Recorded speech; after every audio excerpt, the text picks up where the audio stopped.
আলসিফা, আমার আসতে হয়তো একটু লেট হতে পারে, এক কাজ করো, তুমি হেঁটেই বাড়ি চলে যেও। ঠিক আছে বাবা। বাবা তো এখনো আসলো না আমাকে নিতে। আলসিফা, আমার আসতে হয়তো একটু লেট হতে পারে। আর হাঁটতে পারছি না, পায়ে ভীষণ ব্যথা করছে। আরে এ বাচ্চা এখানে কি করছে? আলসিফা, তুমি এখানে কি করছো? তুমি হাঁটতে পারছো না, চলো তোমায় বাড়ি দিয়ে আসি। হ্যাঁ আঙ্কেল, আমি চন্দননগরে যাব। হ্যালো স্যার, আমার মেয়ে তো এখনো বাড়ি আসলো না। কি বলছেন আপনি? সে তো 1 ঘন্টা আগে চলে গেছে।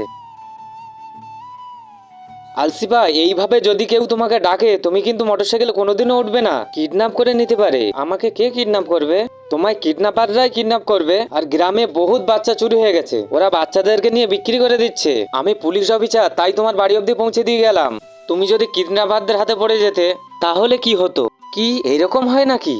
বন্ধুরা, তোমরা কোনোদিন এরকম অজানা লোকের গাড়িতে উঠবে না, তাহলে বিপদ হতে পারে।